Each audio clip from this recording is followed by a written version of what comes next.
At 49, Eleanor Voss walked out of Corrigan Group with a cardboard box, a coffee mug with a chipped handle, and 42 weeks of severance pay for 21 years of her life. It was the only number the company had bothered to calculate. 3 weeks later, a stranger she had never met would hand her a broken clock, thank her for nothing in particular, and die before he came back for it. Inside that clock was a truth her own family had buried for 60 years, and a name one of the most respected watch companies in the world had spent decades pretending never existed.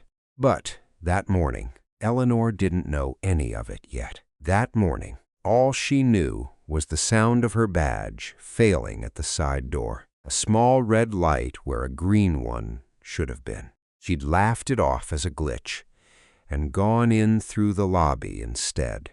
20 minutes later, an email landed in her inbox with the subject line, "Organizational Update." She read it standing up, coffee going cold on her desk. The sentence that ended 21 years of her life had been written by a system that had never once said her name out loud. 2 weeks of severance for every year worked. That was the number Human Resources gave her. Printed on a single sheet of paper, slid across a table by a woman she had never met before that morning and would probably never see again. 42 weeks. She did the math without meaning to.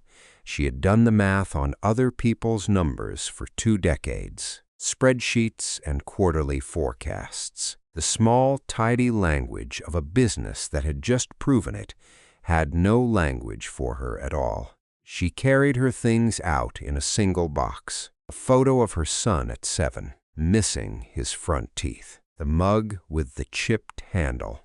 A cardigan for the air conditioning that never worked right. Nobody stopped her in the hallway, but nobody looked up from their screens either. And that was the part that stayed with her longest. Longer than the firing itself, the office humming along exactly as it had the day before, as though she had never sat in that chair at all. At home that evening, her son Daniel found her at the kitchen table with the severance letter still unopened in front of her. "You're going to be fine." "Mom," he said, in the voice of someone who had already decided the conversation was over. "You'll find something in finance again in like a month."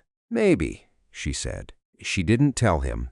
She'd opened her laptop 3 times that day to look, and closed it 3 times without applying to anything. What she found instead, long after Daniel had gone up to his room, was a listing for part-time help at a watch and clock repair shop 4 blocks from her old office. No experience required. Steady hands preferred. She almost closed the tab.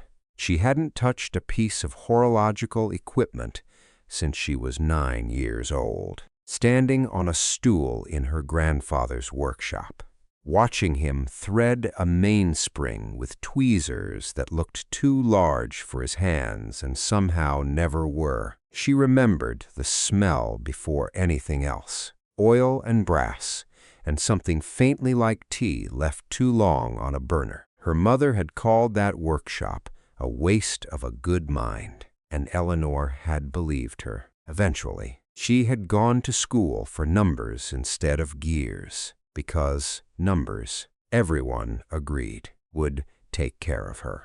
Numbers had taken care of her for 21 years. Then they let her go with an automated subject line and 42 weeks of pay. She applied before she could think better of it. The shop was smaller than she expected, wedged between a shuttered dry cleaner and a bakery already dark for the night. A hand-lettered sign in the window read Renner's Clock and Watch Repair. The paint on the R gone thin with age. Eleanor stood on the sidewalk longer than she needed to. Through the glass, she could see workbenches lit by low amber lamps, and a man seen 60, maybe older. in a canvas apron bent over something too small to see from the street, utterly still except for his hands. She knocked.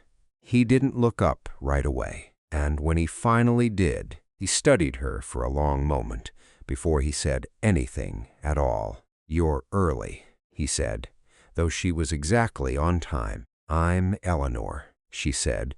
"I called about the listing." He came around the counter, wiped his hand on his apron, and shook hers. His grip was dry and precise, the handshake of a man who measured things for a living. Then his eyes dropped to her hand a second longer than the greeting required, to the way she'd instinctively turned her wrist. Palm up the way you do when you're used to holding something delicate. "Steady," he said, half to himself. Steady hands, rare these days. She didn't know what to say to that, so she said nothing. He held the door open, and for one long moment, standing on the threshold, Eleanor Voss felt something she hadn't let herself feel in 21 years. She felt like she was walking into the right room. 3 weeks later, a man she had never met would walk through that same door carrying a broken clock, and nothing about her life would stay ordinary again. The bell over the door was small and tarnished, its clapper worn smooth where 100 hands had struck it before hers. Eleanor learned its sound before she learned anything else about Renner's single flat note, more thud than chime, and Otis always looked up at it the same way, like a man checking a pulse. The first weeks were nothing she could have described to Daniel without him laughing, kindly the way you laugh at someone who has clearly lost her footing. She washed pocket watch cases in a shallow tray of solvent that smelled faintly of almonds. She learned the names of things before she understood what they did: crown, stem, bezel, movement repeating them under her breath the way she once memorized amortization schedules. Except these words had weight to them, edges she could feel. Otis rarely explained anything twice. If she asked a question that bored him, he said nothing at all and let the silence do the correcting. If she asked one that interested him, he'd set down whatever he was holding and actually look at her. "You've got your grandfather's patience," he told her once. Out of nowhere. 3 weeks in, though she had never mentioned a grandfather to him, she started to ask how he knew, and he had already turned back to his bench. And something in the set of his shoulders told her the conversation was finished before it started. The old man came on a Thursday, in the last hour before closing, while rain streaked the front window into something soft and underwater. He carried a clock wrapped in a moving blanket, cradled against his chest, the way you'd carry something living. He was thin in the way that comes from illness rather than age, though he had plenty of age on him, too, and his hands shook faintly as he set the bundle on the counter. Otis stepped forward. The old man didn't look at him. He looked at Eleanor. "I want the one with the steady hands," he said. Eleanor felt something cold move through her, quick and gone. She told herself it was only a phrase, a common one, the kind any old craftsman might use. But she hadn't said a word since he walked in, and there had been no one to point her out to him. He unwrapped the clock enough to show the damage, a long case movement. The case split along one seam. The pendulum bent at an angle no pendulum should hold. He didn't explain how it had broken. He paid in cash, counted out in bills soft with handling, and refused a receipt, refused to leave a phone number, refused even his own name when Otis asked for the intake form. "Just fix it right," he said. "Somebody will know what to do with it after that." He was gone before either of them could stop him. Through the window. Eleanor watched him walk slowly up the street in the rain without an umbrella, as though he had stopped noticing weather some time ago.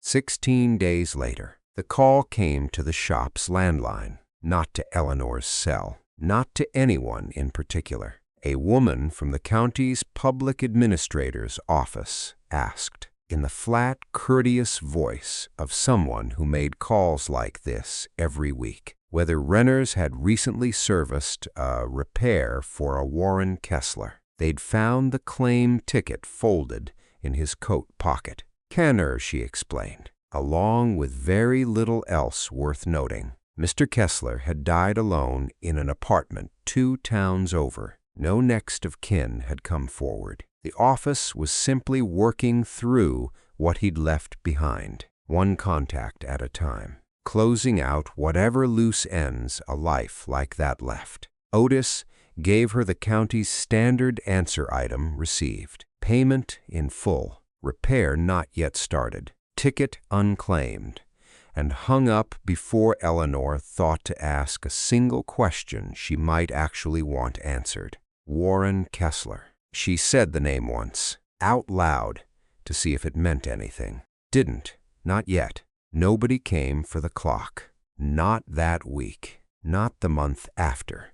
Otis hadn't touched the mechanism in all that time. Hadn't so much as opened the case since the day it arrived. You don't put your hands inside somebody else's account until you know whose account it is. That, he told her, an old habit from watching families fight over dead relatives' belongings years before she'd started. He explained the rest of it to her plainly one evening while he locked the register. Every state handled it a little differently, he said, but the shape of it was the same everywhere you filed a notice. You waited out whatever window the county allowed.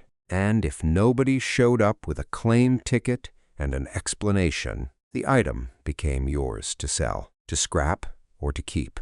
Around here, for a repair with no name on the intake file, that meant 90 days and a notice posted with the county clerk. He'd done it exactly twice before in 30 years. Both times for water-damaged wall clocks nobody had ever wanted back. 90 days came and went the way ordinary time does, without ceremony. On the 91st day, Otis set the clock on the empty bench beside hers and didn't say anything about it, which was his way of saying everything.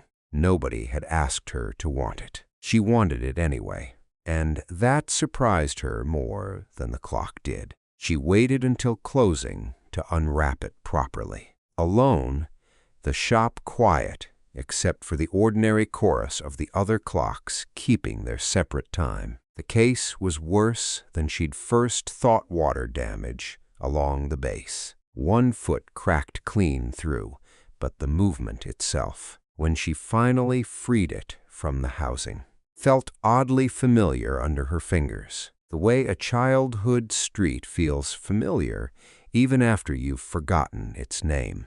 She reached for the pendulum last, lifted it by its bob, out of habit more than curiosity. It was too light, not broken light, not hollow from damage light, deliberately light.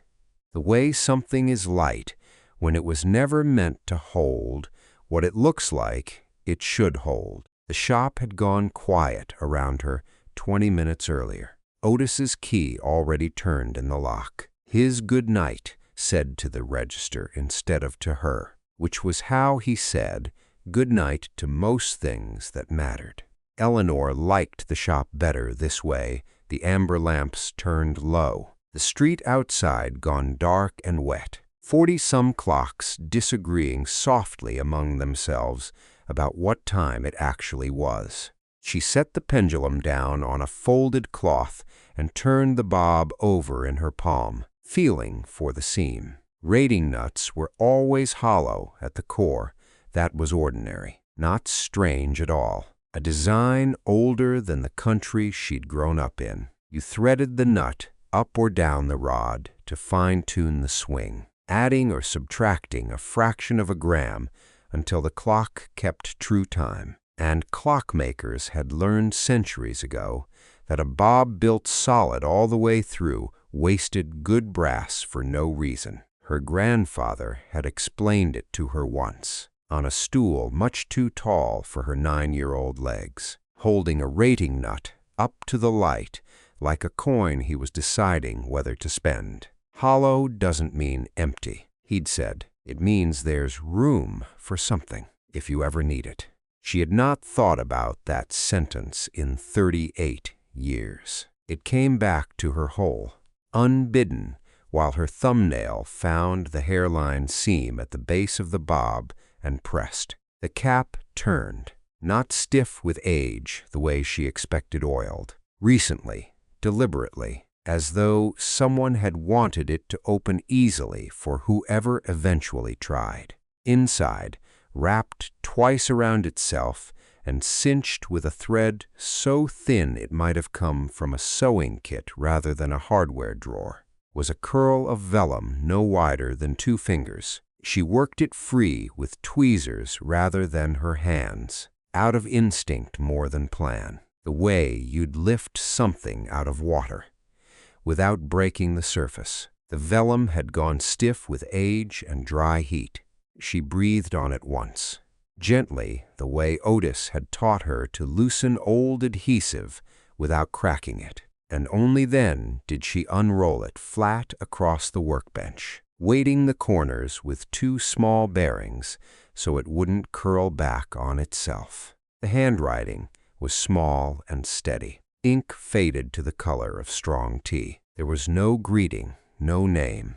The thing that swings never touches the ground where it rests. Look for the mark of 3, where the weight once fell, before the hands ever learned to tell the truth. She read it twice, then a 3rd time, out loud in the empty shop, just to hear whether it made any more sense spoken than it did on the page. It didn't. Beside the vellum, tucked into the same hollow space, was a key, small brass. The bit cut in a pattern she didn't recognize, not a house key, not a padlock key, nothing shaped like the tumbler locks on the case's 2 access panels, both of which she had already checked twice out of plain thoroughness. She held it up to the lamp and turned it, looking for a maker's stamp, a serial number, anything.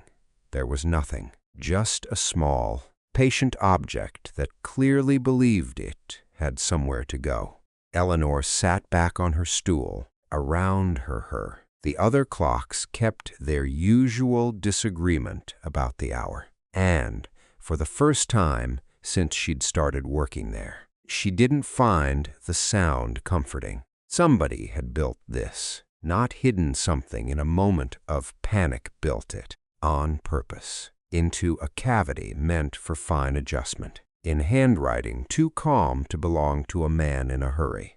Whoever wrote this had wanted it found by exactly the kind of person who would know to check a rating nut for weight in the first place. She thought of Warren Kessler's hands shaking on the counter 3 weeks earlier. She thought of somebody will know what to do with it after that.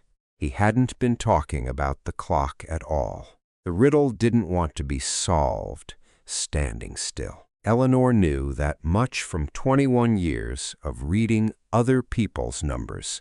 The ones that lied always sat in tidy columns and behaved themselves, and the ones that told the truth needed you to walk the floor, tracing them back to whatever they actually described.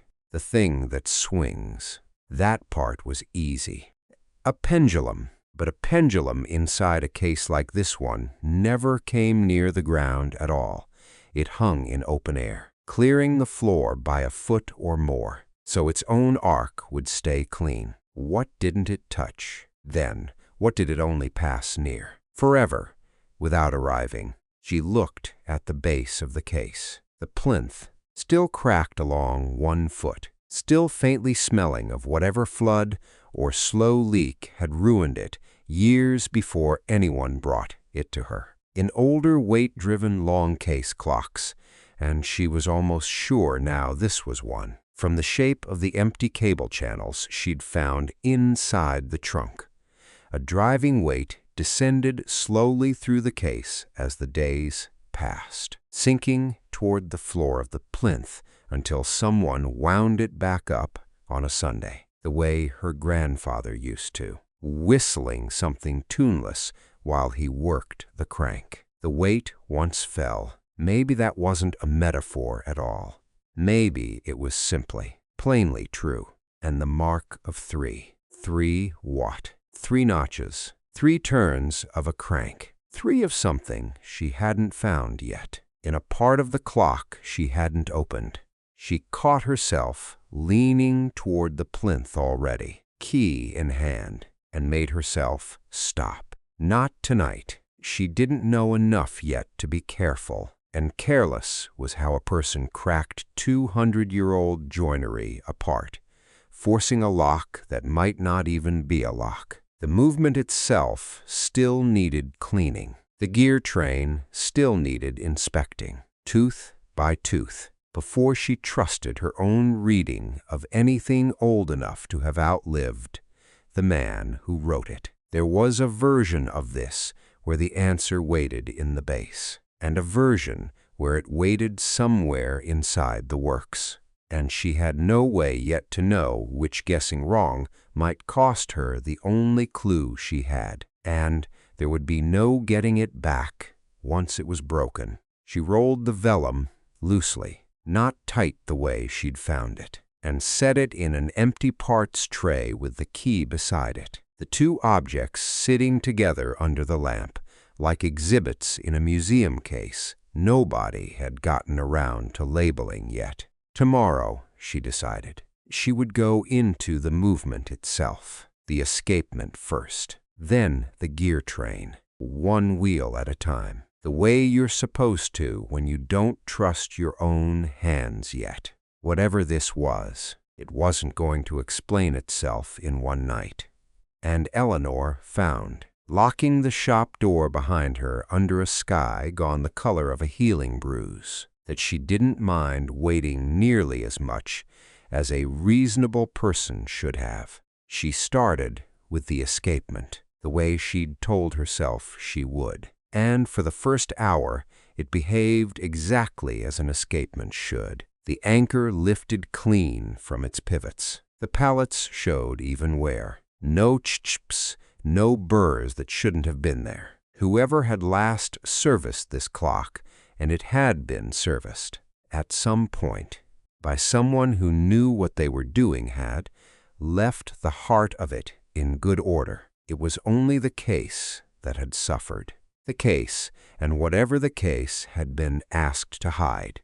She moved outward from there, the way you're supposed to, 1 wheel at a time. Great wheel first, driven directly by the descending weight, its teeth worn smooth on one face from 100 years of turning always in the same direction. Center wheel next, then the wheel that told her, without any ceremony at all, that the riddle had been telling the truth the whole time. The plate, the wheel, sat against the seat board. The flat brass surface every wheel pivoted into had a mark on its underside. 3 short strokes, cut deliberately, not the accidental scoring you'd expect from decades of handling. She had to angle the loop and the lamp together to see it at all. And once she did, she sat very still for a moment, the way you sit still when you've just heard your name called in an empty room. 3 strokes, the mark of 3.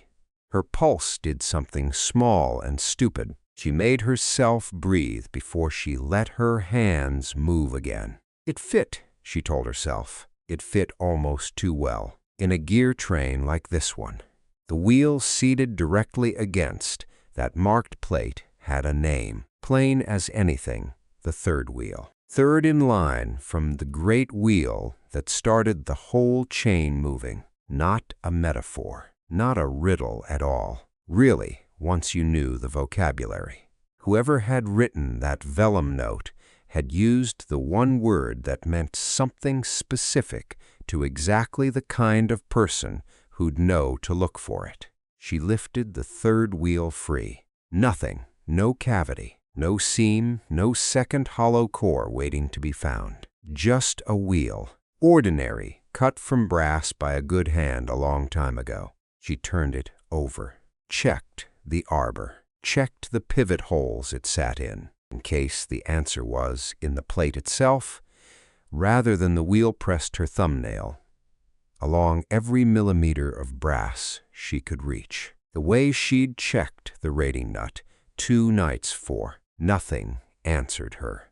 She was still checking when her hand slipped. It wasn't carelessness. Not exactly. It was the particular kind of tired that comes from bending over a loop for 3 hours without noticing you've stopped blinking. The wheel caught the edge of the bench as she set it down, and the pivot, the hair-thin steel point that let the wheel spin true inside its hole, bent, then caught the light wrong, then didn't catch the light at all, because it had snapped. For a second, she didn't understand what she was looking at. Then she did. Her stomach dropped the way it had dropped in the meeting room 3 months earlier. The same drop. Gravity finding the same old groove in her. The sense of having broken something that had been trusted to her. Something she'd been too slow, too rusty, too far out of practice to deserve. She sat with the 2 pieces of a 150-year-old pivot in her palm and felt 21 years of being told she was careful with things curdle into a single, ugly certainty that she wasn't careful at all, that she'd only ever been careful with numbers. And numbers forgave you. Metal didn't. She heard the bell over the door before she heard herself call for him. Otis didn't say anything when he came around the counter. He looked at the wheel in her hand and at her face, which she suspected was telling him more than the wheel was, and he pulled a stool up beside hers instead of standing over her the way she'd braced for. "Let me see it," he said, not sharp, not gentle either, exactly just even, the way he said most things. She handed it over. He turned the broken pivot under the lamp for a long moment, longer than it needed, before he spoke again. "This isn't the end of the wheel. It's a repivot job. You cut the old stub out, turn a new pivot on the lathe, fit it, harden it. Done. I've done it 40 times. You'll do it 40 times too, eventually, if you stay." "I broke it," she said. "You found where it was weak," he said. "That's different. A part that snaps because someone bent it out of spite is broken. A part that snaps because it was already tired and you happened to be the one holding it when it gave out. That's just time. Catching up to metal the way it catches up to everything." He set the wheel down between them. Nobody's angry at gravity. She laughed, once more air than sound, and was surprised to find it wasn't far from crying. He didn't ask what she'd been looking for, and she didn't tell him. But before he left her alone with the lamp again, he paused at the edge of the workbench and looked at the marked plate she'd left sitting out, the 3 short strokes catching the light at an angle. "Somebody wanted that found," he said, not quite a question. "I think so," she said. "Then it'll still be there tomorrow," he said. "Things that are supposed to be found generally wait for you." He said good night to the register, and then, for the first time she could remember, he said it to her too. She sat alone afterward for a long time, the shop gone dim except for her own lamp, the broken pivot resting in a tray she'd need to bring to the lathe in the morning. The third wheel had told her nothing. The mark had been real. She hadn't imagined it, hadn't invented meaning out of 3 accidental scratches. but real wasn't the same as answered. She read the vellum again, for what felt like the 100th time. The thing that swings never touches the ground where it rests. Look for the mark of 3, where the weight once fell, before the hands ever learned to tell the truth. Where the weight once fell. She had been so certain the wheel was the answer that she'd walked straight past the rest of the sentence. The part that had nothing to do with gear trains at all. Weight, falling, a place, not a part. She looked, without quite meaning to, toward the base of the case again, the plinth, still cracked, still waiting in the corner where she'd left it 3 nights running, as if it had all the patience in the world and no interest at all in being disturbed before she was ready. 3, she thought, maybe not a wheel, maybe something you could count with your eyes instead of a loop.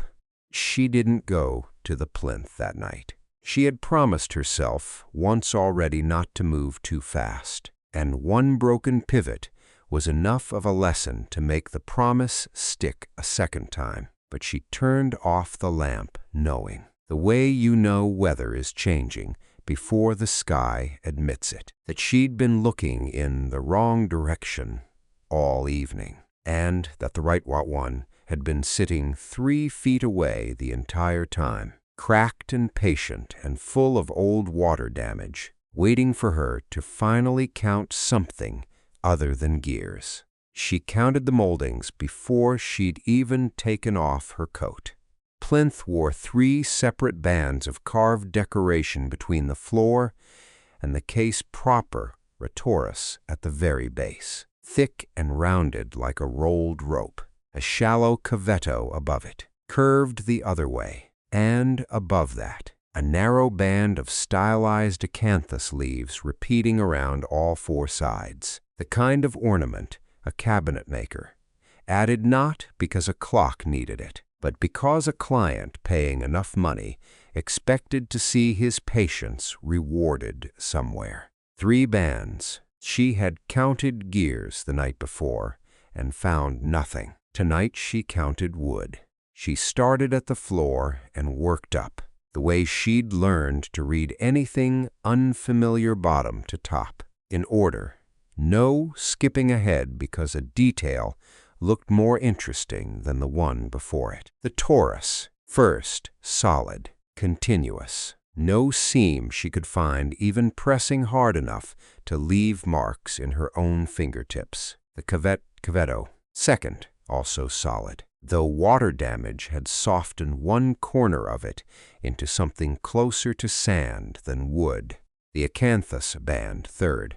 She found the seam by feel before she found it by eye, a hairline gap running along the underside of a single carved leaf, wider than the grain around it, filled at some point with wax the same color as the finish, so that decades of dust had hidden it completely. She worked her fingernail into the gap and pressed. Nothing. She pressed at a different angle, along the curl of the leaf's tip instead of its base, the way you'd press a hidden catch on furniture, built by someone who understood that a lock only worked if it didn't look like one. The leaf turned, not far, a 1/4 inch, rotating on some hidden pin the way you'd turn a stiff dial. But behind it, recessed so deep she needed the tip of one finger to find it at all, was a keyhole no wider than a pencil lead. She already knew which key. Her hands were steadier than she expected, carrying the small brass key across the shop from the parts tray where it had waited 4 nights. She held her breath without deciding to. The key slid in with the particular resistance of metal that has been waiting a long time to be used exactly once. And when she turned it, something inside the plinth released with a sound too soft to be called a click more acetylene. A breath let out. A narrow panel, no larger than a cigar box lid, swung inward on a hinge she never would have found without the key to guide her hand toward it. Inside was a folded oilcloth bundle, dry, undamaged by whatever flood had ruined the wood around it. Protected the whole time by a seam of wax, she could still smell faintly when she lifted it free. She carried it to the workbench before she opened it. Some things deserved better light than a crouch on the floor. The oilcloth held 3 items. A notebook, thin, bound in the same dark leather as the vellum scroll had been cut from. She recognized the material now, the same hand behind both. A folded sheet of drafting paper, brittle at the creases, covered edge to edge in a technical drawing she didn't yet understand, but recognized the language of dimensions, tolerances, small annotated arrows, the vocabulary of one engineer explaining a mechanism to another rather than to a customer. And beneath both, pressed flat, a small brass die, the kind used to stamp a maker's mark into soft metal before it hardened. She turned the die over first. 2 letters, a period between them, cut deep and clean, AV, her own initials. Almost if her first name had started differently, her actual surname. Exactly. Once she turned to the notebook's inside cover and read the full name written there in handwriting she had spent 38 years failing to recognize, because she had never once imagined it would be here. Arthur Voss, his workshop, a year printed beneath it, faded but legible. Her grandfather's name. Eleanor sat with the notebook open in her lap for longer than she could account for afterward. Yet she had grown up believing her grandfather fixed clocks the way other men fixed radios competently, quietly, for people in a town too small to need anything more impressive from him. Her mother had called it a waste of a good mind, and Eleanor, eventually, had believed that too. The way you believe most things your mother tells you about a person she outgrew before you were old enough to ask your own questions. But the drawing in front of her wasn't a repair diagram. It was an invention, an escapement built differently than any she'd studied in 3 weeks of catching up on decades she'd missed. A small, elegant change in how the pallets engaged the escape wheel, shaving friction off a design horologists had otherwise left untouched for over a century. She didn't yet understand what it meant that he'd drawn it. She only understood, sitting alone in a shop that smelled of oil and cedar and old wax, that the man she'd been told was ordinary had never been ordinary at all, and that somebody, a stranger with shaking hands and a stolen phrase about steady hands, had known exactly whose granddaughter would eventually sit in this chair. She thought of Warren Kessler standing at the counter, refusing to leave his name. He knew, she thought. Somehow, impossibly, he had known who she was before she'd known it herself. The shop's 40-some clocks kept disagreeing softly around her, indifferent to the fact that one of them had just told her more about her own family than 38 years of silence ever had. She was waiting at the register before Otis had even hung up his coat, the notebook already open on the counter, the die and the drawing laid out beside it like evidence she hadn't decided yet whether she wanted taken seriously. He read the inside cover first. His face didn't change. Not exactly, but something behind it went very still. The way a man goes still when a name reaches back further than he expected it to. Arthur Voss, he said, not a question. You know the name, she said. I know a story, he said. Might not be the same thing. He poured coffee. Neither of them drank while he told it. Slowly, in a voice that didn't rush toward the interesting part, just because she was leaning forward waiting for it. Decades ago, before Otis had a shop of his own, There had been talk in the trade about a man nobody Otis had ever actually met, only heard of secondhand, from an old teacher who'd heard it from someone older still, a watchmaker, self-taught mostly, who'd taken on an apprentice nobody had asked him to take, free of charge, no guild registration, no paperwork, nothing that would have put either of their names on record anywhere official. The boy had come from nothing, the story went, left knowing more than half the licensed men in the state, and then he'd simply vanished from the trade altogether, the way people did sometimes, before anyone thought to ask him to stay, or to ask him why he was leaving. Nobody ever knew where he went, Otis said, or why the old man taught him for free in the first place. Eleanor felt something cold settle at the base of her spine. Warren Kessler, she said. Otis didn't answer that directly, which was its own kind of answer. He turned the drawing toward the window light instead, studying the escapement sketch with the particular squint of a man deciding whether to say something he wasn't sure was his to say yet. "This isn't a repair diagram," he said finally. "I've seen 100 of those. This is a patent drawing, or it should have been one." That night, alone with her laptop at the kitchen table, while Daniel did homework upstairs, Eleanor searched the way she used to search financial filings methodically, one qualifier at a time, cross-referencing dates against the notebook's own timestamps instead of guessing. It took 4 hours. It should have taken longer.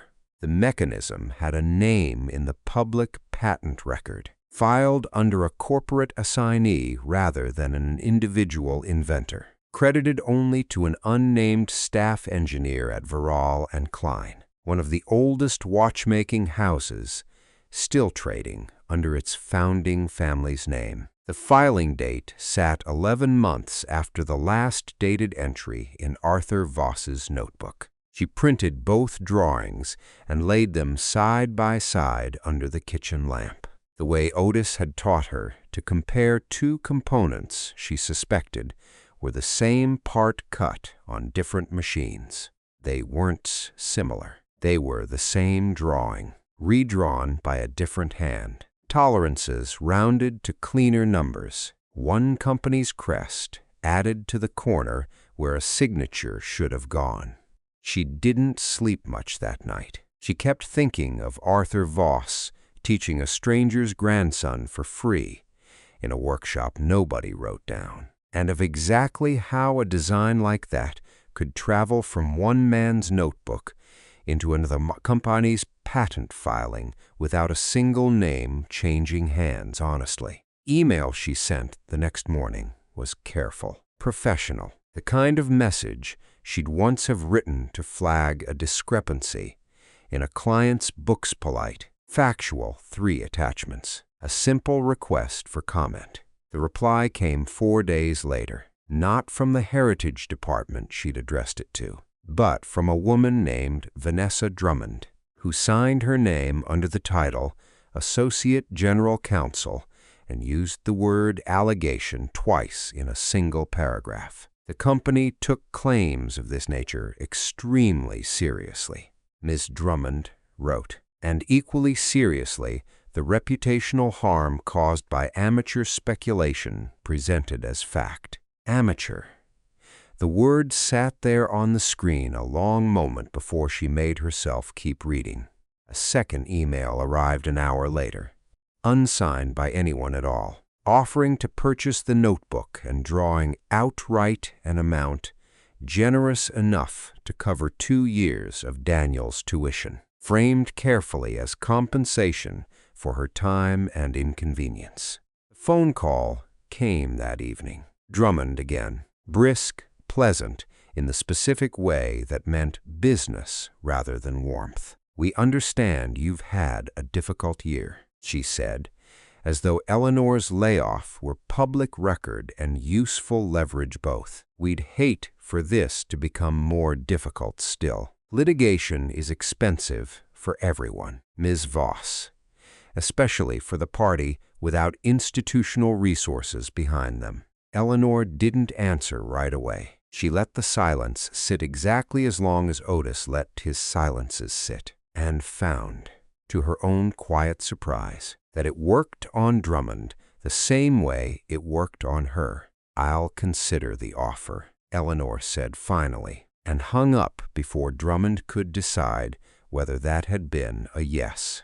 It wasn't a yes. She sat with the number a long time afterward, turning it the way she used to turn other people's spreadsheets, looking for the shape of what it was actually protecting. It wasn't protecting her. Otis was the one who mentioned Dr. Castellane, a horological historian who'd spent 30 years authenticating movements for 2 of the major auction houses, someone Otis had corresponded with exactly twice in his career and trusted, he said, more than he trusted most people he'd known for decades. Eleanor sent her everything that same night: the notebook, the drawing, the patent filing, the die. Dr. Castellane's answer came back 9 days later, and it did not read like speculation. "The escapement geometry in both drawings," she wrote, "was not merely similar but structurally identical down to a non-standard palette angle, distinctive enough that 2 inventors arrive at it independently strained credibility well past the point of reasonable coincidence. The filing date, the notebook's internal chronology, and the complete absence of any named individual inventor on the patent record together painted, in her words, a picture that deserved formal scrutiny rather than dismissal. She was prepared to say so publicly, in writing, under her own professional credentials, if asked. Eleanor read the report twice at the workbench with Otis standing behind her. And when she finished the second time, her hands were shaking in a way they hadn't shaken since the day she'd first opened the rating nut. "Well," Otis said, "there it is." She forwarded the report to Vanessa Drummond at 9 the following morning. By 4 that afternoon, the offer to purchase had disappeared from her inbox entirely, replaced by a single new message, shorter than any of the others, and considerably less confident in its choice of words. "Ms. Voss," it read, "given the seriousness of Dr. Castellane's findings, we would like to arrange an in-person meeting at your earliest convenience away from counsel, informally, to discuss how best to move forward for everyone involved." Eleanor read it twice, looking for the sentence that told her whether she was being invited to a resolution or a trap dressed politely enough to look like one. Otis read it over her shoulder without being asked. "You don't have to go alone," he said. "I know," she said. "I mean it. Take somebody who can't be intimidated by a nice suit." She looked at him for a long moment and found, for the first time since the notebook had come out of the plinth, that she wasn't afraid of what came next nearly as much as she'd expected to be. Otis wore his shop apron to the meeting, which Eleanor understood, once she saw Vanessa Drummond's face, to be exactly the point. They met in the lobby of a hotel 2 towns over, neutral ground chosen. Eleanor suspected, because neutral ground photographed well if anyone ever needed it to. Drummond arrived in the same brisk, pleasant register she'd used on the phone, a leather folder under one arm and a second person trailing a half-step behind her older. Quieter, introduced only as Mr. Halvorson from Heritage and Archives, who shook Eleanor's hand a beat too long and didn't quite meet her eyes. Drummond didn't apologize. Eleanor had expected that much and wasn't surprised by it. The way you aren't surprised by whether you've already checked the forecast for. What she offered instead was language, The company, Drummond said, took the preservation of watchmaking heritage extremely seriously, and in recognition of certain historical documentation gaps identified during an internal review, would like to make a substantial contribution toward Ms. Voss's ongoing research and preservation efforts. In exchange, she'd need Eleanor's signature on an agreement standard.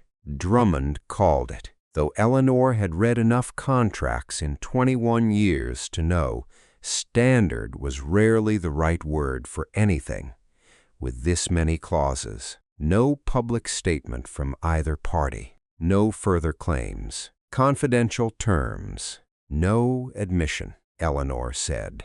Drummond's smile didn't move. The company disputes the characterization of any wrongdoing. This is a gesture of goodwill. Eleanor looked at the number on the page, which was real and considerable, and would cover more than Daniel's tuition twice over. She thought about litigation, about the years it could eat, about a decades-old patent that even Dr. Castellane had been careful to call scrutiny-worthy rather than provably fraudulent in a court of law. She thought about what she actually wanted, which she realized. Voss, sitting there, had very little to do with the number at all. "I want one line added," Eleanor said, "somewhere internal, a footnote, an archive entry. I don't care where nobody but you will ever read it. It has to name him,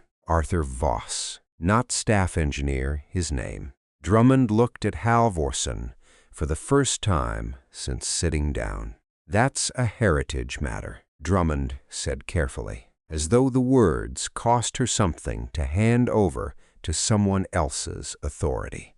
"Not legal." Halvorson cleared his throat. "That can be arranged," he said quietly. "But yes, it can be arranged." Otis didn't say a word through any of it, which Eleanor understood by now was exactly the kind of support he meant when he'd told her to bring someone. He simply sat, apron and all, taking up space at a table clearly built for people who build by the hour, and let his presence do whatever silences of his own usually did. Drummond gathered her folder and stood first. The meeting closed the way she'd have closed a routine negotiation. No different, her face suggested, from the dozens like it she'd sat through before. She thanked Eleanor for her time and left without offering her hand again. Halvorson lingered. He waited until Drummond had reached the revolving doors before he reached into his own bag and set something on the table between them. A photograph, small, its edges soft with handling, black and white. A young man bent over a workbench in a room Eleanor didn't recognize. Tools laid out with a precision she recognized instantly, because she'd started laying her own tools out the same way 3 weeks in. "Found it in our archive doing the review," Halvorson said. "Nobody ever filed it properly. Wrong drawer for 40 years. He didn't say anything else. He didn't apologize either.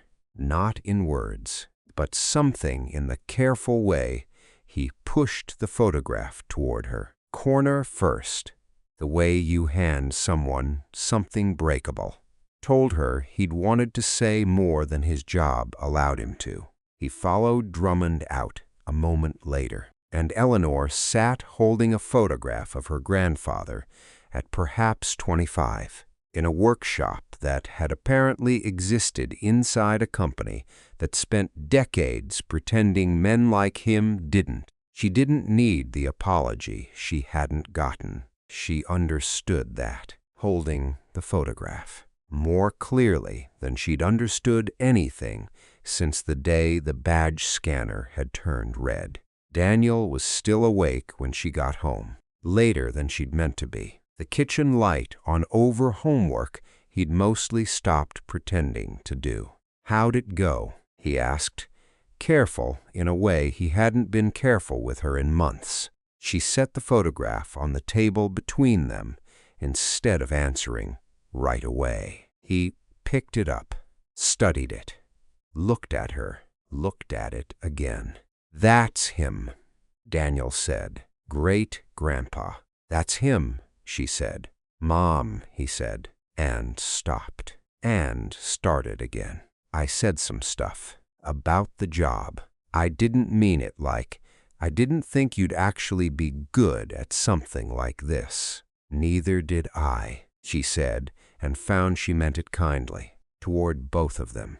The settlement paperwork arrived by courier 4 days later, thick and official in a way that made the whole thing feel smaller than it had in the hotel lobby, the way large things always shrink once they're reduced to signatures and dates. Eleanor read every page before she signed any of them. Then she called Otis and asked him what a person was supposed to do with money that had never really been about money at all. Otis didn't answer right away, which by now she recognized as him actually thinking rather than stalling. "You don't invest grief," he said finally. "You spend it on something that's still standing."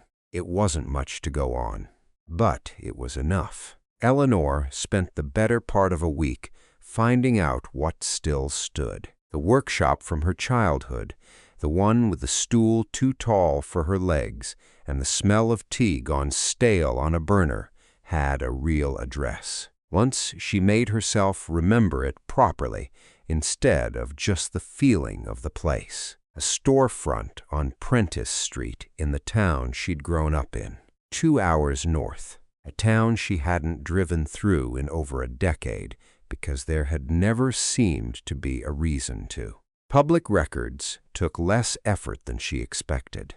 The building had changed hands 4 times since her grandfather's name last appeared on a deed, a hardware store, briefly then a nail salon, then nothing at all for the last 6 years. Tax delinquent twice, currently listed by a realtor who hadn't updated the photos since a decade Eleanor could place on site just from the carpet. She drove up on a Saturday, Daniel in the passenger seat, because he'd asked to come, which she hadn't expected and didn't question. The building was smaller than memory had made it, the way places from childhood always are. The old sign was gone. Painted over so many times, the letters beneath had become texture rather than words. But the bones of the storefront were the same tall window, the same recessed doorway, the same brick her grandfather's shoulder had probably leaned against 1,000 times waiting for a bus,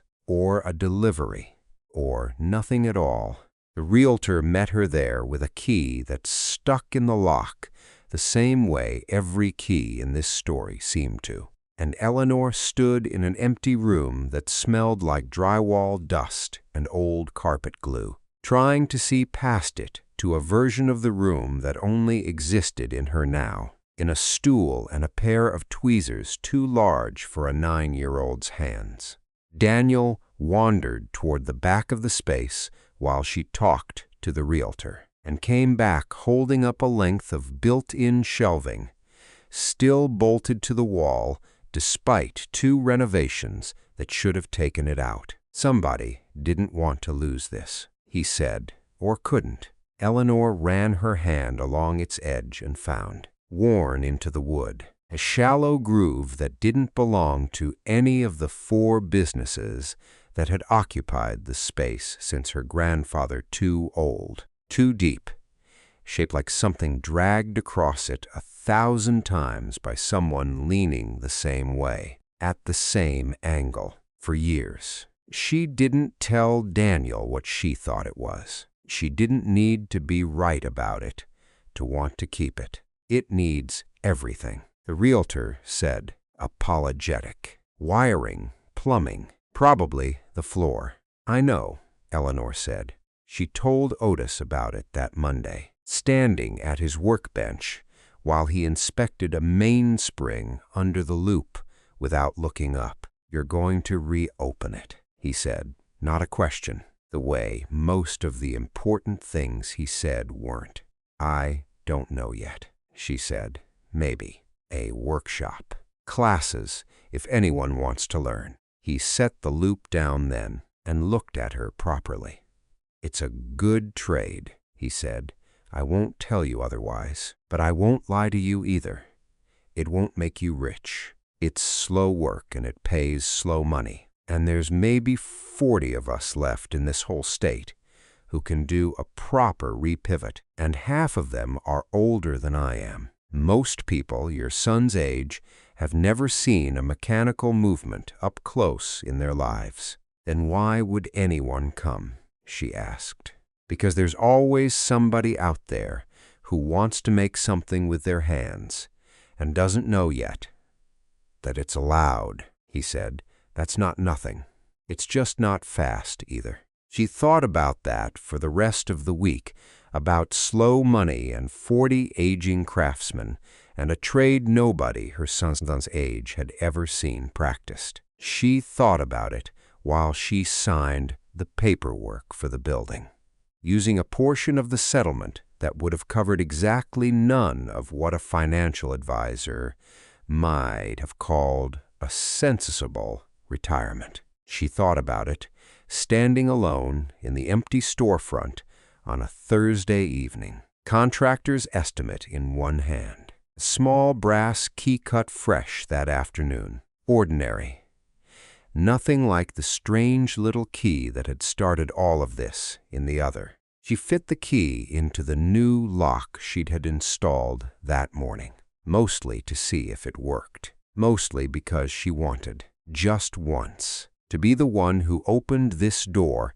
instead of the one being let into it by somebody else. It turned smoothly. New locks always did.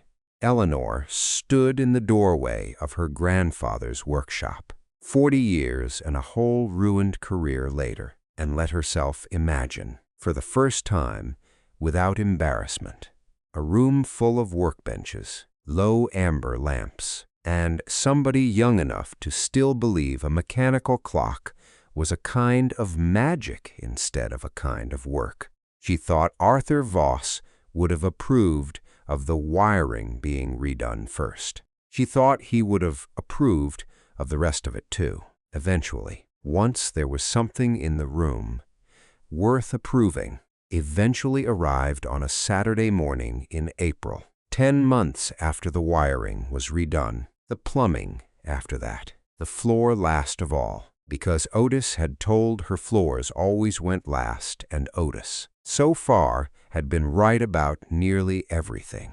The workshop held 6 workbenches now, second-hand, sanded and refinished by Daniel over a series of weekends he'd stopped complaining about somewhere around the 3rd one. Low amber lamps, the same kind renters used, because some choices didn't need reinventing. A coffee maker in the corner that Otis had bought her as a housewarming gift without being asked, along with a note that said, in handwriting, nearly as careful as her grandfather's, "You'll go through more than you think." 6 students had come to the first class in January. 4 had come back for the second. By April, there were 9, sitting at benches that still smelled faintly of sawdust and new paint, working through the same exercises Eleanor had worked through 9 months earlier without anyone watching her fail at them.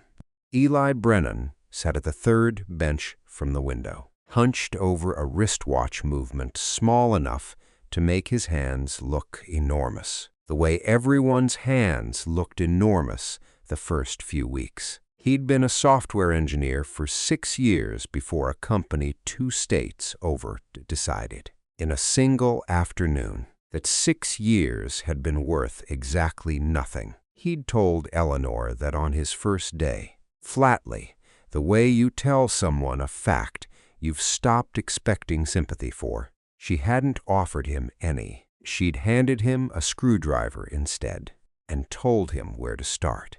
This particular Saturday, He'd been fighting the same stem for 20 minutes, jaw tight in a way Eleanor recognized because she still caught herself doing it months later, whenever a job refused to cooperate. "Talk to it less," she said, coming up beside him. "It's not stubborn, it's just old." "I broke the last one," he said. "I know," she said. "You'll break this one too, eventually, if you keep white-knuckling it like that. Set it down. Breathe. Come back to it." He looked at her like she'd told him something absurd. Then, slowly, he set the tool down. When he picked it back up 2 minutes later, his hands had gone quiet the way hers eventually had, and the stem seated on the first try. Clean, no resistance at all. The kind of small mechanical mercy that only ever seemed to arrive once you stopped demanding it. The watch ticked. A small sound. Nothing dramatic. The kind that happened 40 times a day in this room, and never once stopped being the best part of it. Eli didn't say anything. He just sat there listening to it. The way you listen to something you've been told for months is impossible and have just proven, quietly, with your own 2 hands, that it wasn't. Then, without being asked, he turned to the woman at the next bench grace. 71, retired from 30 years of nursing. Hands unsteady in a way she apologized for constantly and needed to stop apologizing for, and showed her exactly what he'd just learned. The same patience Eleanor had shown him 20 minutes earlier. Passed down the row without a single word about where it had come from. Nobody had told him to do that.